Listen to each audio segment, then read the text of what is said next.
6 अक्टूबर सोमवार का दिन। नमस्कार। हरकारा के इस ऑडियो अंक में आपका स्वागत है। हरकारा लेकर आया है आज के न्यूज़लेटर का पॉडकास्ट, जिसे आपके लिए तैयार किया है निधिश त्यागी के साथ राजेश चतुर्वेदी, गौरव नौरियाल और फलक अफशान ने। जिन खबरों का जिक्र हम यहाँ कर रहे हैं, उनके लिंक्स और विस्तृत जानकारी मूल न्यूज़लेटर में है। सुनिए ऑटोमेटेड आवाज़ में हरकारा, यानी हिंदी भाषियों के लिए क्यूरेटेड न्यूज़लेटर। ज़रूरी खबरें और विश्लेषण, शोर कम, रोशनी ज़्यादा। आज हरकारा में हम बात करेंगे कि कैसे भारत में सत्ता का मजाक उड़ाना खतरनाक होता जा रहा है। न्यूयॉर्क टाइम्स ने कॉमेडियन कुणाल कामरा पर एक लंबा लेख छापा है, जिसमें कामरा कहते हैं, टूटी हड्डियों से बेहतर है एफआईआर। इसके अलावा दार्जिलिंग में भारी बारिश और भूस्खलन ने कहर बरपाया है, जिसमें 20 लोगों की मौत हो गई है और हजारों पर्यटक फंस गए हैं। मध्य प्रदेश से एक दिल दहला देने वाली खबर है, जहां जहरीले कफ सिर्फ ने 16 बच्चों की जान ले ली है।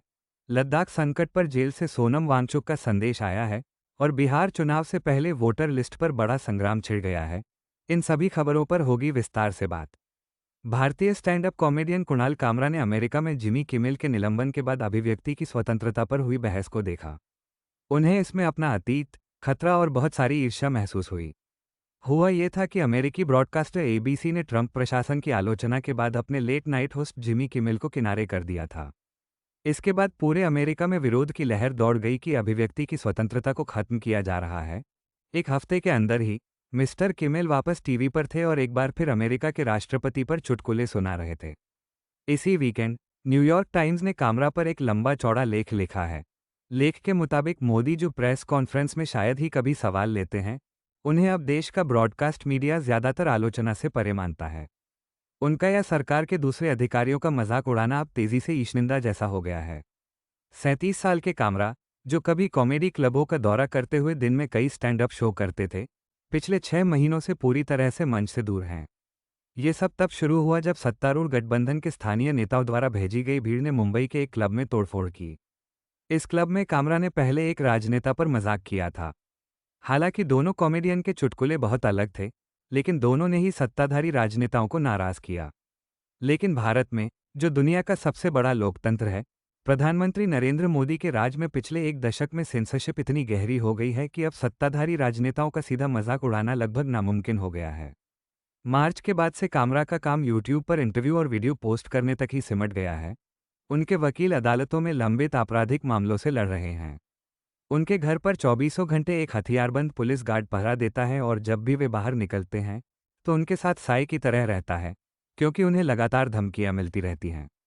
कामरा कहते हैं, समय इतना खराब है कि मुझे लगता है कि प्रधानमंत्री आपके सपने में भी सम्मान के साथ प्रवेश करते हैं। सपनों में भी वो मोदी जी के रूप में आते हैं, सिर्फ मोदी नहीं। विश्लेषकों का कहना है कि दक्षिणपंथी प्रतिष्ठान ने अपनी जबरदस्त ऑनलाइन मौजूदगी और राज्य की ताकत को ऐसी असहिष्णुता के पीछे लगा दिया, जिससे पूरा परिदृश्य ही बदल गया। 2014 में जब से मोदी सत्ता में आए, पुलिस शिकायतों, उत्पीड़न, अदालती मामलों और टैक्स छापों ने एक साफ संदेश दिया है। यदि आप रास्ते से भटकते हैं तो आपको भुगतना पड़ेगा और आप जेल भी जा सकते हैं। यदि आप लाइन में लग जाते हैं तो आपके लिए दौलत इंतजार कर रही है। देश के ज्यादातर ब्रॉडकास्ट मीडिया आउटलेट सरकार के समर्थक बन गए हैं। मार्च में कामरा ने एक स्टैंड अप स्पेशल यूट्यूब पर अपलोड किया था। शो में उन्होंने मोदी की पार्टी द्वारा महाराष्ट्र में क्षेत्रीय दलों को तोड़कर चुनाव जीतने का मजाक उड़ाया था।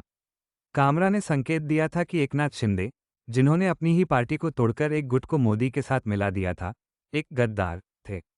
हालांकि कामरा ने उनका नाम नहीं लिया था, लेकिन शिंदे के सहयोगियों ने तुरंत धमकी दी कि अगर उन्होंने माफी नहीं मांगी तो हिंसा होगी।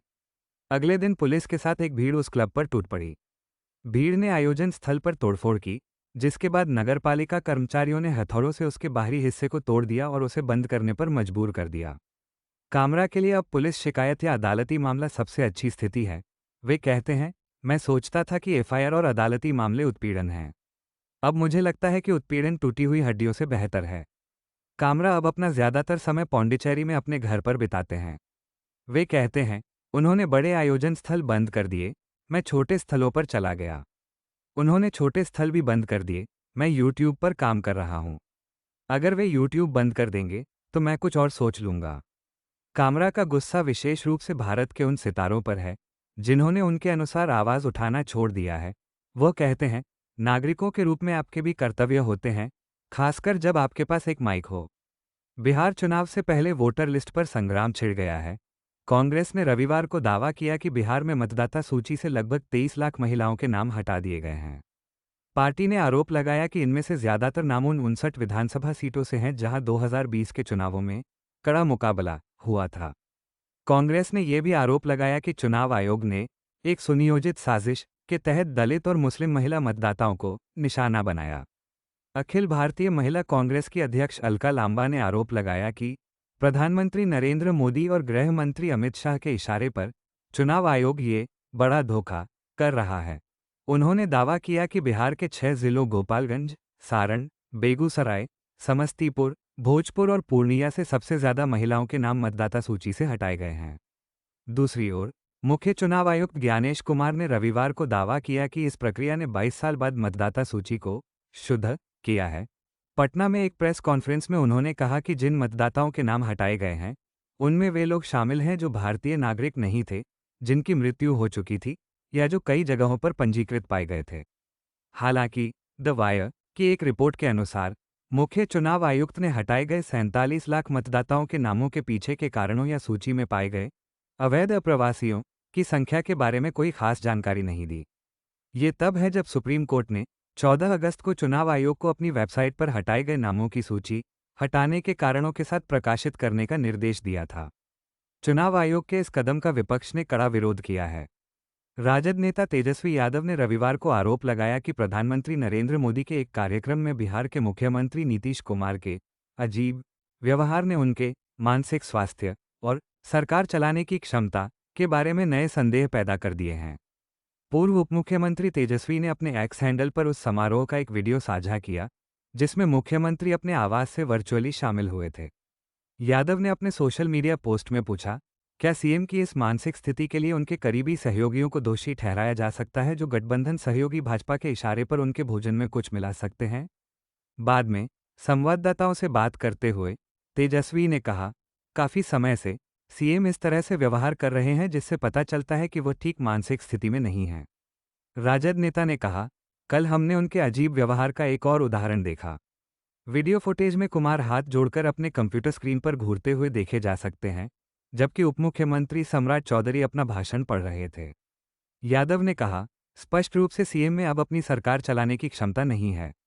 इस आरोप पर तीखी प्रतिक्रिया देते हुए जदयू के प्रवक्ता नीरज कुमार ने कहा, नीतीश कुमार वो हैं जिन्होंने बिहार के राजनीतिक, सामाजिक और आर्थिक स्वास्थ्य को बहाल किया है। तेजस्वी यादव को अपने बीमार पिता लालू प्रसाद के बारे में चिंता करनी चाहिए। भारत के मुख्य न्यायाधीश CJI BR गवई ने शुक्रवार को मॉरिशस में कहा कि लोकतंत्र यह सुनिश्चित करने पर टिका है कि कानून मनमानी शक्ति के बजाय न्याय की सेवा करे। उन्होंने अवैध विध्वंस के खिलाफ अपने 2024 के बुलडोजर केस के फैसले को याद करते हुए कहा कि भारत कानून के शासन द्वारा शासित है, बुलडोजर के शासन से नहीं। सबसे बड़े लोकतंत्र में कानून का शासन विषय पर बोलते हुए CJI गवई ने कहा, यह याद रखना महत्वपूर्ण है कि सिर्फ इसलिए कि किसी चीज को कानूनी बना दिया गया है, इसका मतलब यह नहीं है कि वह न्यायपूर्ण है। उन्होंने जोर दिया कि संवैधानिक सुरक्षा उपाय सत्ता को प्रतिशोध का हथियार बनने से रोकते हैं। वहीं आलोचकों का तर्क है कि सुप्रीम कोर्ट के दिशानिर्देशों का खुलेआम उल्लंघन किया जा रहा है। असम, उत्तर प्रदेश और मध्य प्रदेश जैसे भाजपा शासित राज्यों में मुसलमानों और अन्य हाशिए के समूहों को निशाना बनाकर दंडात्मक विध्वंस बेरोकटोक जारी है। सुप्रीम कोर्ट के वकील अनस तनवीर ने कहा, मुख्य न्यायाधीश को बरेली में यूपी सरकार के अवैध विध्वंस का स्वतः संज्ञान लेने से कोई नहीं रोक रहा है। हर बुलडोजर जो एक घर को गिराता है वह अदालत की महिमा को भी गिरा रहा है। केंद्रीय रिजर्व पुलिस बल CRPF ने छत्तीसगढ़ के बस्तर के दूरदराज के माओवादी हिंसा प्रभावित इलाकों में 10,000 से ज्यादा रेडियो सेट बांटे हैं। यह एक सार्वजनिक अभियान का हिस्सा है जिसका मकसद राष्ट्रीय एकता को बढ़ावा देना और स्थानीय लोगों को माओवादी विचारधारा से दूर करना है। एक वरिष्ठ अधिकारी ने बताया कि इस कार्यक्रम का मकसद लगभग 54,000 लोगों को देश की मुख्यधारा से जोड़ना है। बल मार्च 2026 तक देश में माओवाद को समाप्त करने के केंद्र सरकार के लक्ष्य को पाने के लिए काम कर रहा है। हर रेडियो सेट की कीमत लगभग 1,500 रुपये है और यह FM, MW और SW फ्रीक्वेंसी को सपोर्ट करता है। मध्य प्रदेश में खांसी की जहरीली दवा पीने से मरने वाले बच्चों की संख्या 16 हो गई है। इन मौतों के बाद छिंदवाड़ा जिले के शिशु रोग विशेषज्ञ डॉक्टर प्रवीण सोनी को गिरफ्तार कर लिया गया है। डॉक्टर सोनी पर बच्चों को दूषित कफ सिरप लेने की सलाह देने का आरोप है। इन 16 मौतों में से 14 छिंदवाड़ा और 2 बैतूल में हुई हैं। पुलिस ने डॉक्टर सोनी और कोल्ड्रिफ सिरप बनाने वाली कंपनी स्रेसुन फार्मास्यूटिकल्स के खिलाफ एफआईआर दर्ज की है। जांच में पता चला कि डॉक्टर सोनी ने ज्यादातर बच्चों को कोल्ड्रिफ कफ सिरप लेने की सलाह दी थी। प्रयोगशाला की रिपोर्ट में पाया गया कि सिरप में 48.6% डाइथाइलिन ग्लाइकोल नाम का जहरीला रसायन मौजूद था, जिसके सेवन से गुर्दे फेल होने और मौत का खतरा होता है। मध्य प्रदेश सरकार ने इस कफ सिरप की बिक्री और वितरण पर प्रतिबंध लगा दिया है। रविवार सुबह पश्चिम बंगाल के दार्जिलिंग जिले में भारी बारिश के कारण हुए एक बड़े भूस्खलन में कम से कम 20 लोगों की मौत हो गई और 2 अन्य लापता हो गए। मेरठ और करसियाक को जोड़ने वाला दुधिया आयरन ब्रिज भी ढह गया है, जिससे प्रमुख कस्बों तक पहुंच कट गई है। मुख्यमंत्री ममता बनर्जी ने उत्तरी बंगाल में बाढ़ की स्थिति को गंभीर बताया है और कहा है कि वो सोमवार को क्षेत्र का दौरा करेगी। उन्होंने बताया कि भूटान में लगातार बारिश के कारण पानी का बहाव उत्तरी बंगाल की तरफ है। सड़क मार्ग बाधित होने और भूस्खलन के कारण हजारों पर्यटक फंसे हुए हैं। मौसम विभाग ने 6 अक्टूबर तक दार्जिलिंग और कलिम्पोंग के लिए अत्यधिक भारी वर्षा का रेड अलर्ट जारी किया है। जेल में बंद कार्यकर्ता सोनम वांगचुक ने लद्दाख के लोगों से शांति और एकता बनाए रखने की अपील की है। उन्होंने पूर्ण राज्य का दर्जा और संविधान की 6ठी अनुसूची के तहत सुरक्षा के लिए चल रहे संघर्ष को अहिंसा के गांधीवादी तरीके से जारी रखने का आग्रह किया है। वांगचुक ने यह संदेश जोधपुर जेल से अपने वकील के जरिए भेजा। वांगचुक ने कहा कि जब तक 24 सितंबर की हिंसा में 4 लोगों की हत्या की स्वतंत्र न्यायिक जांच नहीं हो जाती, मैं जेल में रहने के लिए तैयार हूं। उन्हें 26 सितंबर को कड़े राष्ट्रीय सुरक्षा अधिनियम एनएसए के तहत हिरासत में लिया गया था। अधिकारियों ने वांगचुक पर हिंसा भड़काने का आरोप लगाया है। सुप्रीम कोर्ट सोमवार को वांगचुक की पत्नी द्वारा दायर याचिका पर सुनवाई करने वाला है, जिसमें उनकी तत्काल रिहाई की मांग की गई है। आकार पटेल अपने कॉलम में लिखते हैं, हर साल के आखिर में जिस संगठन के लिए मैं काम करता हूं, वो भारत में मानवाधिकार पर एक रिपोर्ट जारी करता है।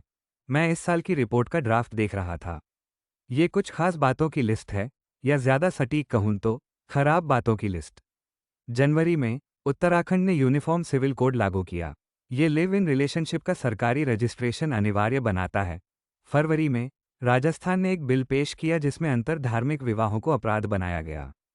मार्च में महाराष्ट्र पुलिस ने कुणाल कामरा के खिलाफ उनके स्टैंड अप शो के लिए एक एफआईआर दर्ज की, जिसके बाद शो के वेन्यू पर हिंसा हुई। इसी महीने असम पुलिस ने पत्रकार दिलवर हुसैन मोजुमदार को एक विरोध प्रदर्शन की रिपोर्टिंग करने के लिए गिरफ्तार किया। अप्रैल में लखनऊ में लोक गायिका नेहा सिंह राठौर के खिलाफ एफआईआर दर्ज की गई। मई में भारत ने ब्रिटिश कश्मीरी अकादमिक नताशा कॉल की ओवरसीज सिटीजनशिप ऑफ इंडिया की स्थिति को रद्द कर दिया। वह भारत में बढ़ती तानाशाही के खिलाफ बोलती रही हैं। इसी महीने नागपुर पुलिस ने 3 लोगों के खिलाफ फैज़ अहमद फैज़ की कविता हम देखेंगे का पाठ करने के लिए एफआईआर दर्ज की। अगस्त में कश्मीर ने पत्रकारों, इतिहासकारों और नारीवादियों द्वारा लिखी गई 25 किताबों पर प्रतिबंध लगा दिया। सितंबर में भारत ने 4 पुराने कानूनों को निरस्त कर दिया और अब शरण चाहने वालों को अवैध प्रवासी के रूप में वर्गीकृत करता है। हम अभी अक्टूबर में हैं और निश्चित रूप से और भी बहुत कुछ होगा। उमर खालिद और अन्य मुस्लिम छात्र कार्यकर्ता अभी भी बिना मुकदमे के हिरासत में हैं।